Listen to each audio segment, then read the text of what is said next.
Dan saya tertarik akan keputusan Mahkamah Rayuan. Kalau tiba-tiba Najib tidak didapati bersalah, tengok balik video ni, tengok balik satu-satu bukti, baca balik apa judgement penghakiman. Dan lepas tu kalau bersalah atau tidak bersalah, dia ada satu lagi, apa orang kata, satu lagi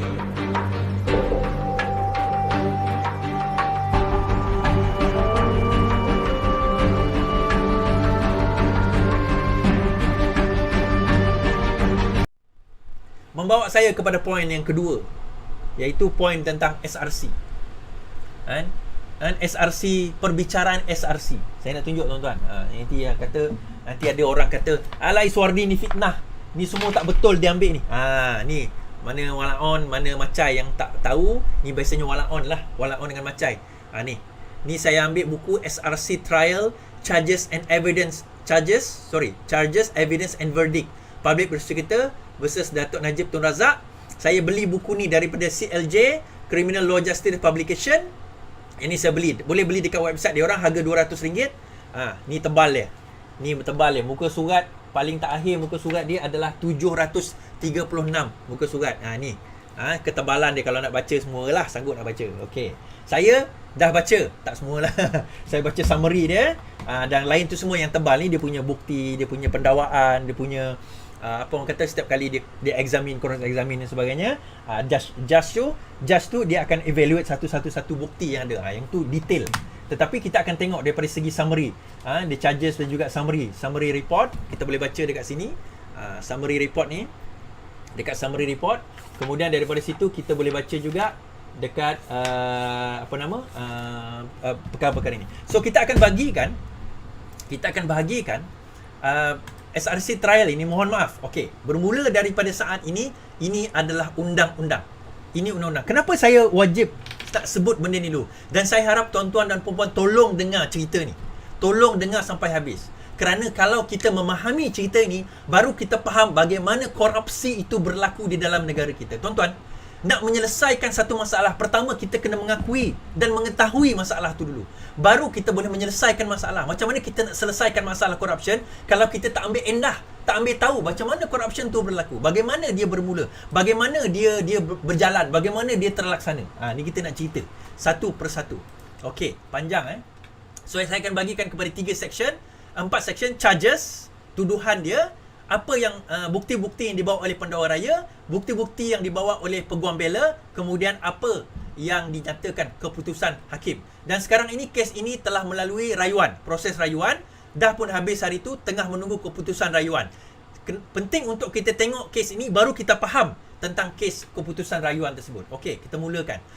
Tuduhan itu ada satu tuduhan di bawah section MACC SPRM, Aktas SPRM 2009.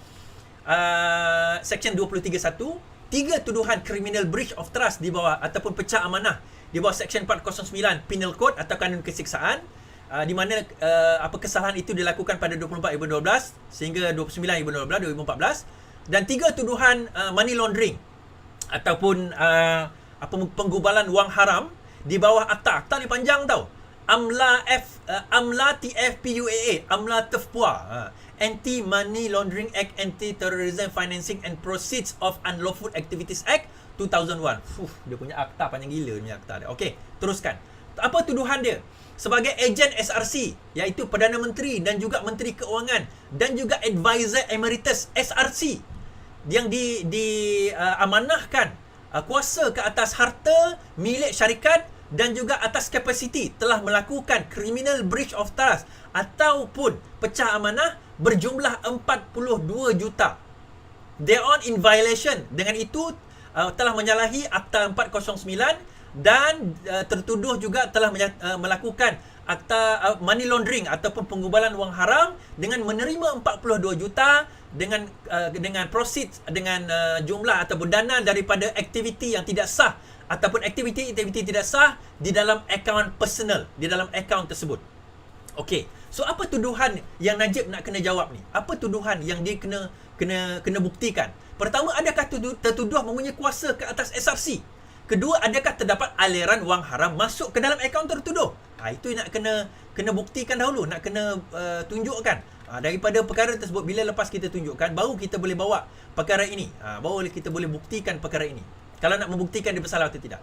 Yang ketiga, adakah tertuduh mengarahkan secara langsung atau tidak langsung dana dimasukkan dalam akaun peribadi.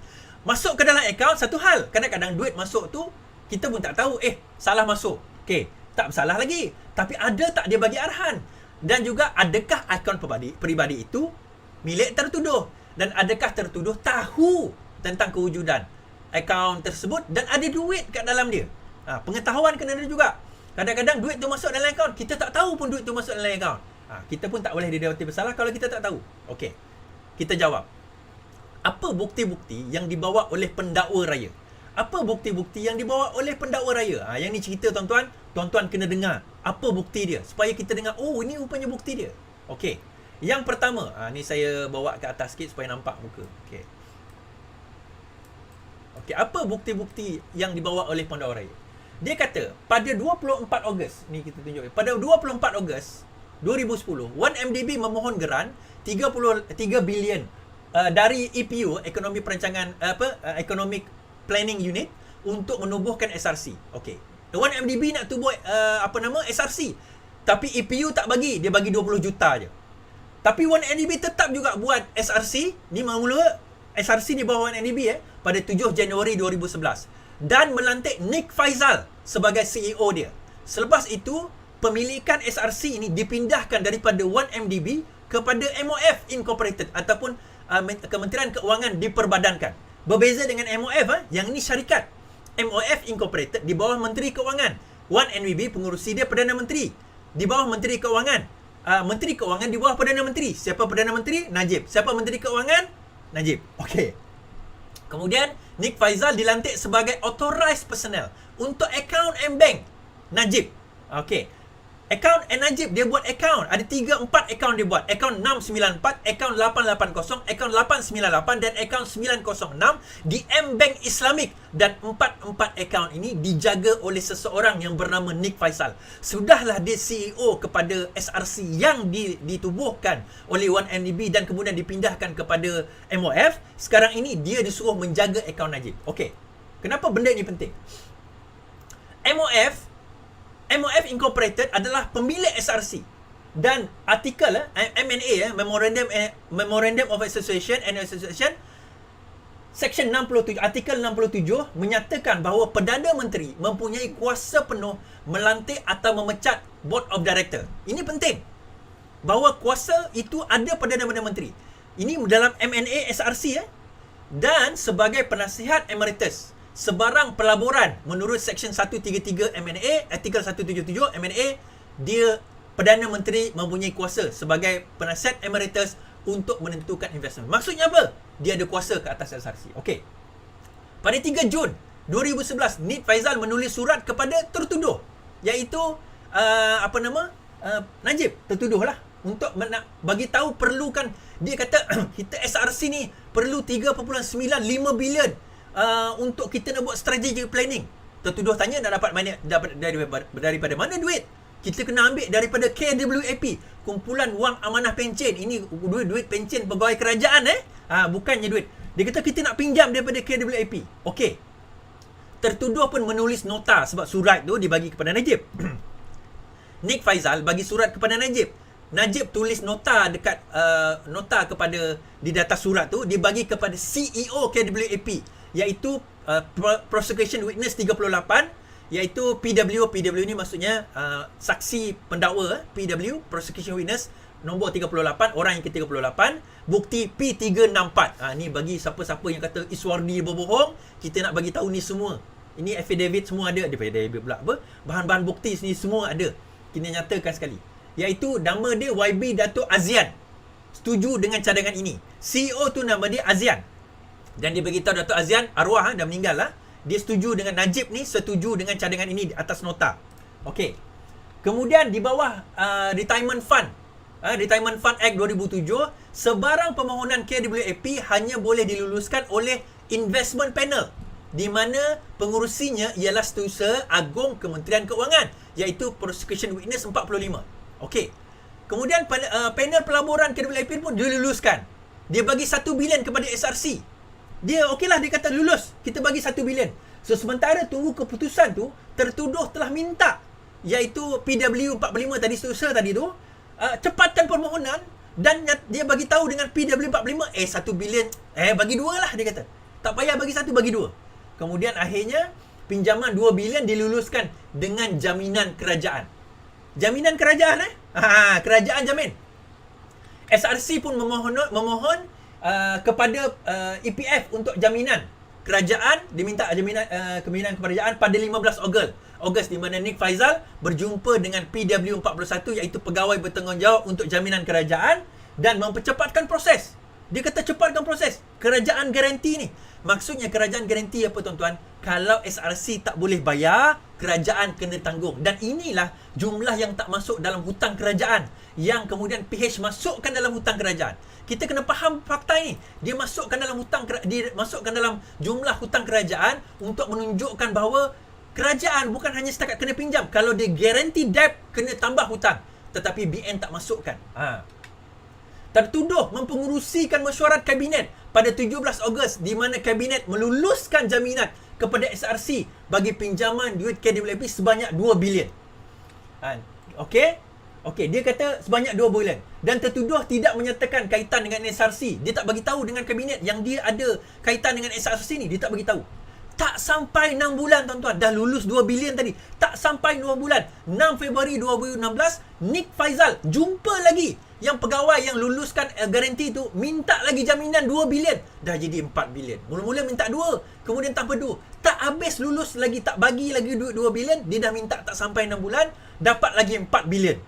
Jadi akhirnya dia minta kelulusan, tak masuk mesyuarat kabinet. Yang 2 bilion pertama tadi masuk mesyuarat kabinet, yang kedua ni tak masuk mesyuarat kabinet. Nick Faizal minta lulus 2 bilion, minta jaminan 2 bilion, tambah lagi 2 bilion, 4 bilion. Kemudian lepas lulus tu terpaksa dibagi sebab ialah Perdana Menteri dah suruh kan. Tertuduh pun panggil kabinet, mesyuarat kabinet pada 8 Februari, lulus lagi 2 bilion yang baru, kemudian dia backdate. Dia backdate kan. Dan menyatakan bahawa dia tidak, dan dia tak bagi tahu lagi. Tak bagi tahu dah 4 bilion yang dia terlibat dengan SRC kepada kabinet pada waktu itu. Jaminan tetap diberikan walaupun masih belum ada permohonan pinjaman dari SRC. Yang 2 bilion pertama dah ada permohonan. Yang kedua ni tak ada permohonan tapi dah lulus. Dah dapat jaminan. Mesyuarat kabinet tak buat. Kemudian dia buat. Pada 17 Februari barulah tertuduh meminitkan kepada shareholder pinjaman 2 bilion daripada KWAP, dan hanya 13 Mac baru ada ditulis kepada KWAP. Maksudnya lulus dulu, dapat duit dulu, baru tulis. Ini kerja Najib ni. Kita nak bagi tahu teruk tak teruk kerja dia orang ni. Ni saya alih sikit ni supaya nampak alih sikit. Pinjaman itu diluluskan akhirnya. Akhirnya pinjaman diluluskan, di mana SRC menyatakan kepada panel bahawa Menteri Keuangan telah bersetuju dengan pelaburan KWAP. Siapa Menteri Keuangan? Najib lah. Dan meluluskan, meminta tambahan pinjaman dari KWAP. Siapa Menteri Keuangan? Najib lah. Perdana Menteri dan Menteri Keuangan. Walaupun belum ada kelulusan formal berkenaan jaminan kerajaan, tertuduh telah memberitahu PW45, iaitu pegawai yang meluluskan jaminan, untuk meminta PW45 untuk, bukan PW, untuk memberikan jaminan. Dah beri jaminan ni. Okey, jaminan kerajaan dikeluarkan, kemudian di backdate kepada 27 Mac 2012. Okey. Dia backdatekan pula. Alright. Panjang ni tuan-tuan, tapi tak apa, sabar sikit je lagi. Setelah mendapat kelulusan pada 2011 dan 2012, tertuduh melalui minit mesyuarat telah memindahkan sejumlah akaun keluar negara. Dah lulus tuan-tuan. Ni, tertuduh ni, dia pindah akaun tu keluar negara. Jumlah duit tu sejumlah 1.8 bilion, 4 bilion dah masuk dimasukkan ke akaun Falcon Bank dan Julius Baer di Hong Kong, dengan dan 500 juta USD kepada BSI Bank Lugano, Switzerland. Gila punya. Juga di antara 2011 dan 2013, lebih 2.5 bilion telah dimasukkan ke dalam akaun 880, 906 dan 694 akaun tertuduh M-Bank Islamik yang saya sebut tadi. M-Bank Islamik 880, 906 dan 694 milik Najib telah dimasukkan di antara 2011 dan 2013, sejumlah 2.5 bilion tuan-tuan. Semua duit ini Pengeluaran ini sama ada oleh Jolo ataupun Nick Faisal atau kedua-duanya dan diketahui oleh Dato' Azlin, CEO KWAP, dan tertuduh telah pada waktu itu mengeluarkan cek bernilai ratusan juta, termasuk 136 juta di antara November 2014, Februari 2015 dan telah diluluskan oleh bank tersebut. Pada 24 Mei 2014, SRC melalui Nick Faisal telah memindahkan 40 juta ke dalam akaun peribadi miliknya, milik tertuduh di M-Bank Islamic, ke dalam akaun semasa anak syarikat SRC. Bukan tertuduh, dia masuk dalam akaun sendiri, kemudian masuk dalam anak syarikat SRC, iaitu Gandingan Mentari Sdn Bhd, GMSB. SRC ada anak syarikat, pindah dalam akaun tu. Ini kompleks sikit, kena faham kenapa yang kena buat macam ni. 2 hari kemudian, GMSB pindah duit kepada Ehsan Perdana Sdn Bhd, IPSB, di Affin Bank. Dan 2 hari kemudian, pada 26 Disember, memindahkan 27 juta ke akaun 880 dan 5 juta ke akaun 906. Daripada akaun SRC, pindah ke akaun Nick Faisal, masuk ke akaun GMSB, masuk ke akaun IPSB, dan masuk ke akaun Najib 880 dan akaun 906. Tengok dia punya duit masuk macam tu. Pada 29 Disember, dari 32 juta yang dipindahkan ke akaun oleh akaun IPSB ke akaun 880 dan 906, 27 juta dipindah daripada akaun 880 oleh tertuduh ke Permai Bina Raya Sdn Bhd, PBSB, dan 5 juta ke akaun 906, iaitu Putra Perdana Construction Sdn Bhd, PPC, tujuan membayar duit yang mereka telah pindah ke akaun 880, 27 juta dan 906, 5 juta. Dua keluar masuk. Kenapa dia orang buat macam ni, tuan-tuan? Ini untuk nak hilangkan money trail. Faham tak? Dia nak hilangkan money trail. Masuk sini, keluar situ, masuk sini, keluar situ, masuk sini, keluar situ. Sebab itu penting untuk kita nak tengok money trail. Aliran duit tu ke mana. Pada 5 dan 6 Februari, Nick Faisal memindahkan 10 juta daripada SRC, daripada M-Bank kepada GMSB, dan 5 juta GMSB, dan GMSB memindahkan duit tersebut kepada IPSB, dan pada 10 Februari IPSB memindahkan 10 juta kepada akaun 880, dan yang sama akaun 10 juta dipindahkan daripada 880 ke 906. Maka pada 10 Februari 42 juta dah dipindah dari SRC ke akaun 880 dan 906, walaupun ia melalui BMSB dan IPSB. 42 juta maksudnya complete lah transaction 42 juta, walaupun dia masuk sikit-sikit, lompat sana, lompat sini, lompat sana. Pada 2 Julai 2015, PW37 dari IPSB, wakil IPSB, dan PW49 dari Yayasan Rakyat 1 Malaysia telah memberitahu tertuduh mengenai, dia bagi tahu Najib, duit itu dah masuk. Tertuduh mengatakan, saya terkejut dan marah. Tapi dia tanya buat apa? Dia dalam mahkamah, Najib kata, ya, PW 37 dan 49 bagi tahu saya duit masuk. Saya terkejut lah, saya marah lah. Kemudian, kau buat apa duit tu? Saya tak buat apa-apa. Itu Najib kata. SRC akhirnya gagal membayar 4 bilion tersebut. Pinjaman 4 bilion gagal. Dan MOF memanjangkan tempoh bayaran untuk mengelakkan SRC daripada bankrupt dan memberi jaminan jangka pendek. Memberi pinjaman jangka pendek. MOF bagi duit lagi. Dah lah hutang 4 bilion. Sebab apa? Nak bayar bunga. Nak bayar bunga kepada KWAP. Sejumlah 100 juta, 250 juta dan 300 juta pada 2015, 2016 dan 2017 sebelum jatuh dan kalah pada tahun 2018. Dan semua ini diluluskan oleh Kabinet. Tertuduh dalam pembicaraan sama fitnah, menyatakan bahawa dia tahu 42 juta telah masuk ke dalam akaun 808 dan 906. Itu tuduhan baru. Ini tuan-tuan, kita baru nak cerita tuduhan ni. Semakin menarik kisah ni tuan-tuan, semakin menarik. Okey. Sekarang ni peguam bela nak cakap apa? Itu tadi pendakwa raya. Setelah mendengar kes pendakwa raya dan sebagainya, mahkamah mendapati bahawa terdapat prima facie, ada kes kepada Najib.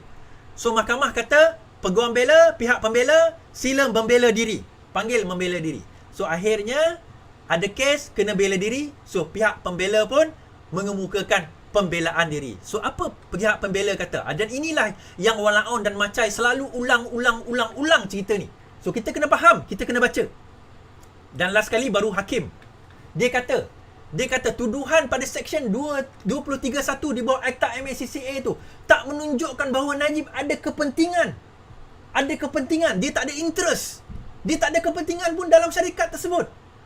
Kerana apa? Dia tak ada kepentingan. Bila tak ada kepentingan, kenapa beliau kena tarik diri daripada mesyuarat kabinet? Sebab dia tak ada kepentingan kepada SRC, dia kata.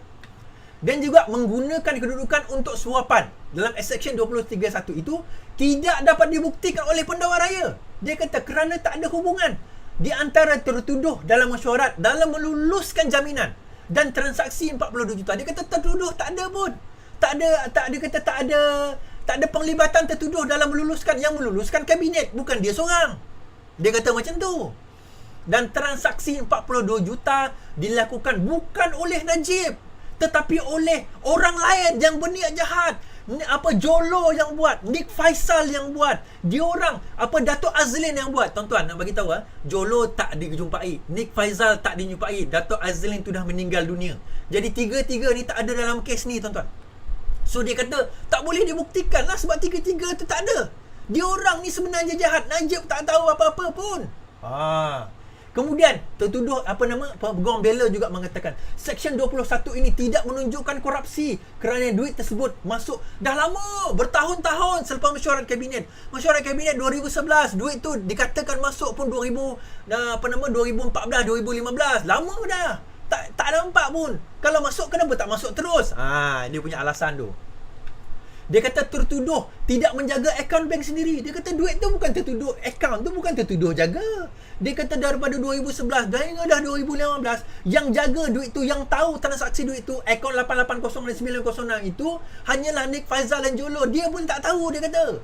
Tertuduh juga percaya kepada Jolo apabila dia mengatakan bahawa itu adalah duit derma. Jolo kata yang duit masuk dalam akaun tu duit derma. Jolo dapat duit daripada jumpa Raja Arab ni. Raja Arab ni masukkan duit ke dalam akaun tersebut. Itu derma sebenarnya. Jadi dia pun percaya, oh itu duit derma, bukan duit 1MDB SRC dan sebagainya. Okey. Kerana duit itu dipercayai dari derma, maka tertuduh sepatutnya tidak dikatakan tidak jujur, dishonest.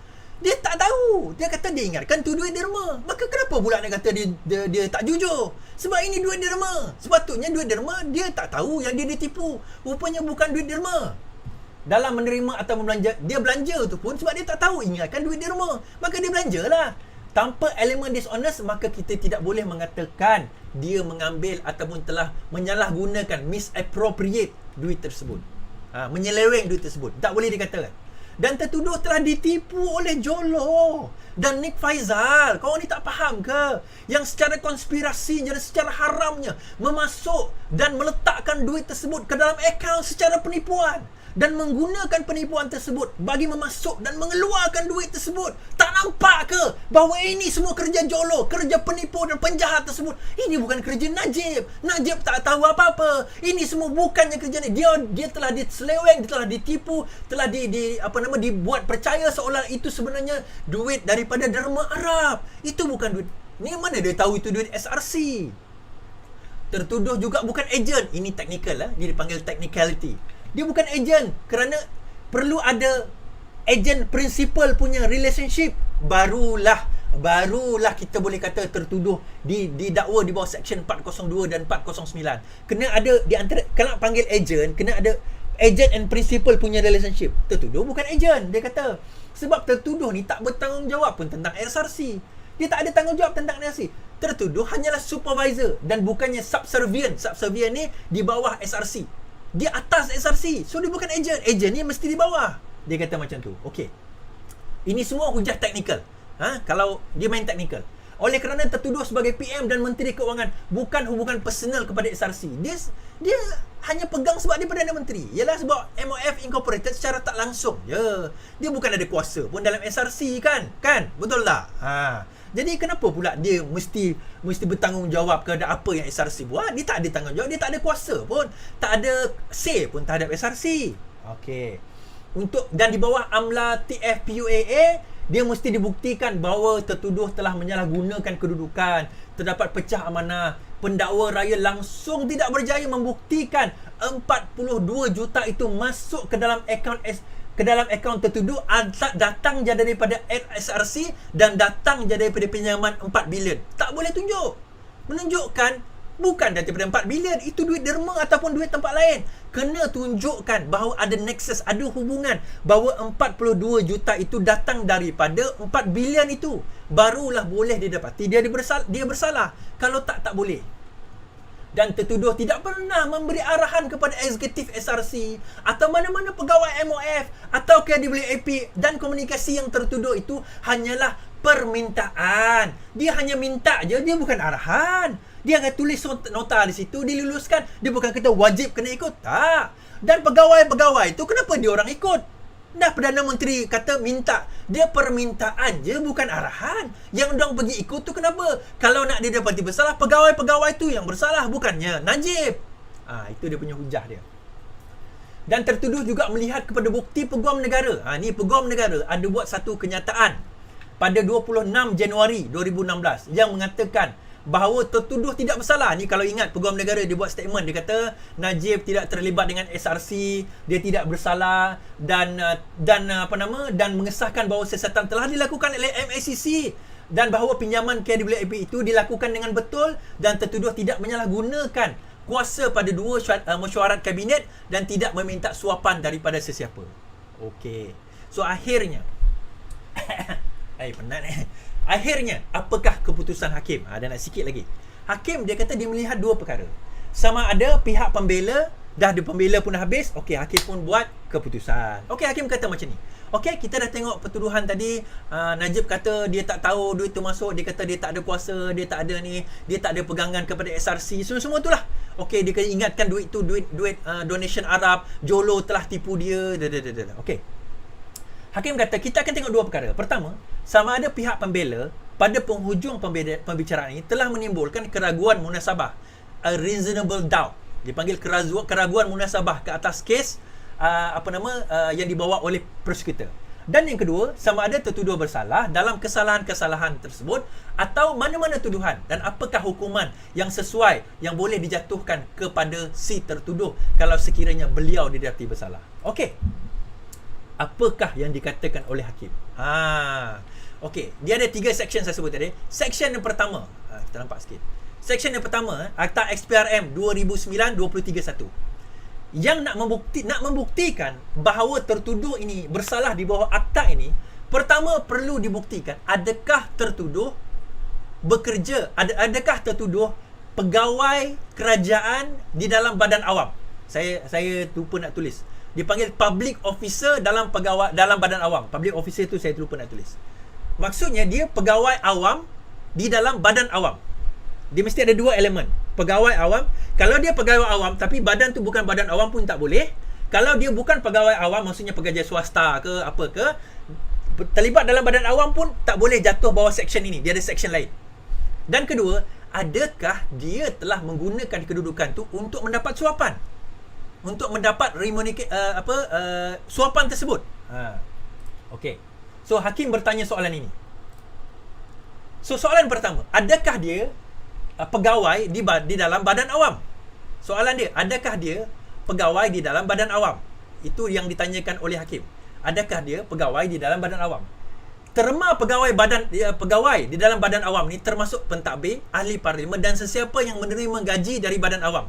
Berdasarkan kepada ini, tertuduh ketiga-tiga perkara tersebut. Peguam bela membangkitkan isu kepentingan interest.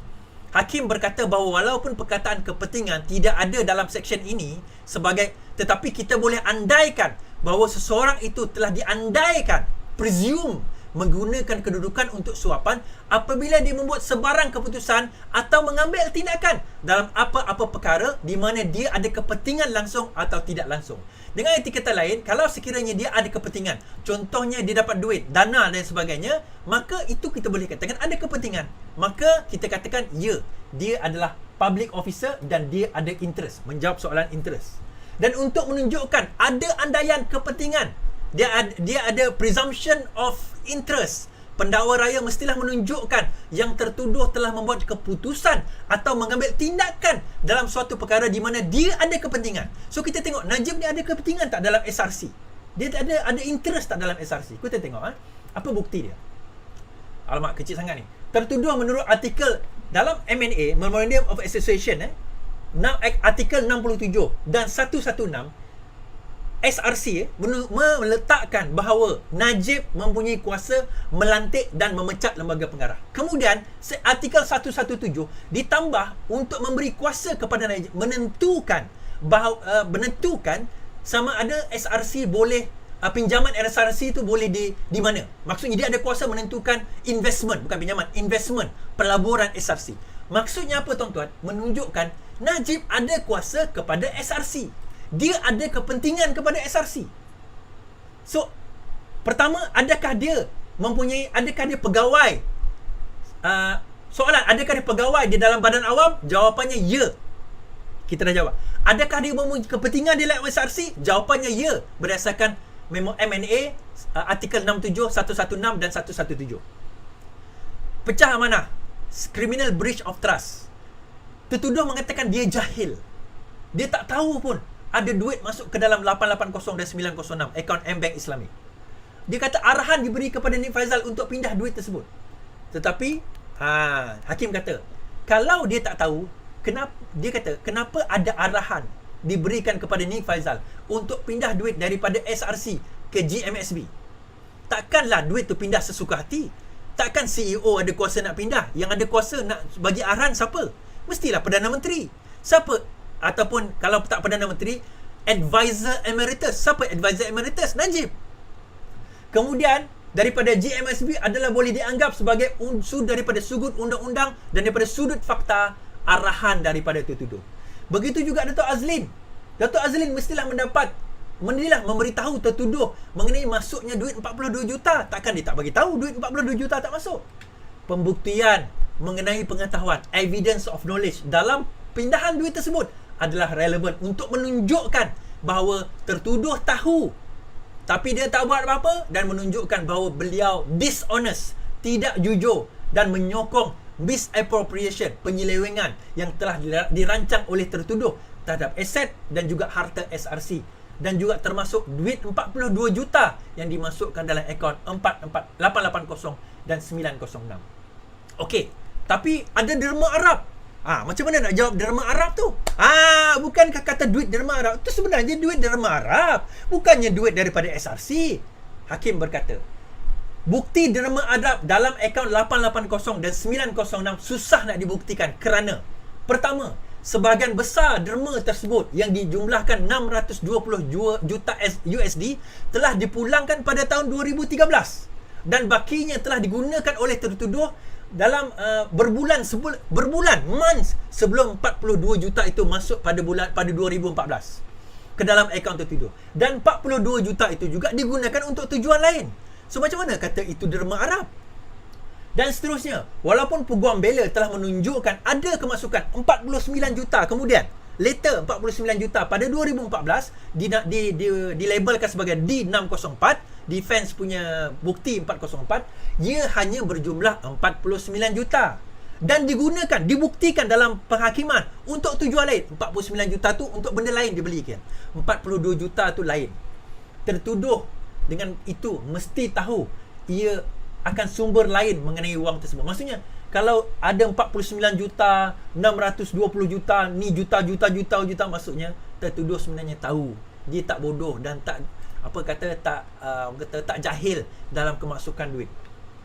Dan juga terakhir, Amla TF PUA, 3 elemen untuk kita dia nak dapati bersalah. 3 elemen kalau kita nak tengok Najib bersalah ke tidak dalam section ini. Pertama, tertuduh telah menerima duit. Adakah tertuduh menerima duit? Jawapannya ya. Kedua, duit diterima dari aktiviti tidak sah, unlawful activities. Ya atau tidak? Ya. Kerana apa? Duit itu dikeluarkan secara tidak sah. Ketiga, tertuduh tahu atau sepatutnya tahu sumber dana tersebut. Dan untuk membuktikan perkara ini, untuk membuktikan tentang knowledge, tentang pengetahuan tersebut, ia perlu dilakukan secara objektif, factual circumstances, iaitu fakta keadaan yang objektif. Dan saya summarize, menunjukkan bahawa sebenarnya Najib tahu secara faktanya bahawa duit tersebut masuk dan duit tersebut daripada SRC. Pertama, buktinya affidavit tertuduh pada 23 Februari 2016, iaitu pada saman fitnah, di mana dia mengaku bahawa dia tahu 42 juta telah masuk ke dalam akaun 80890. Itu kes lain, kes civil, dan dibuat affidavit, dia kata dia tahu. Kedua, penglibatan Nik Faizal dan Datuk Azlin di dalam pemindahan wang tersebut, dan Datuk Azlin yang mengarahkan wang tersebut dipindah daripada IPSB ke akaun 808 dan 906, membuktikan bahawa dia tahu dan dia memberi arahan. Ketiga, tertuduh tidak membuat sebarang komplain atau pertanyaan mengenai pemindahan dana. Tak ada. Dia tak kata, kenapa kau pindah? Kenapa kau masuk? Kenapa kau... Tak ada. Keempat, tertuduh sendiri menyuruh memindahkan dari akaun 808 dan 906 27 juta ke PBSB dan 5 juta ke PPC pada 29 Disember 2014. Ini membuktikan knowledge, pengetahuan tertuduh kepada dana tersebut. Bukti lanjutan, terdapat deposit 10 juta ke dalam akaun 880 dan akaun 906 dan 15 cek berjumlah 10.7 juta telah dikeluarkan dari akaun 898 dan juga akaun tertuduh 906, membuktikan bahawa apa tuan-tuan? Membuktikan bahawa Najib mempunyai pengetahuan tentang tentang dana tersebut. Dan bagaimana pula nak menjawab kenyataan akhbar? Bukan ke Peguam Negara. Dia kata tak ada sesuatu lanjutan. Hakim kata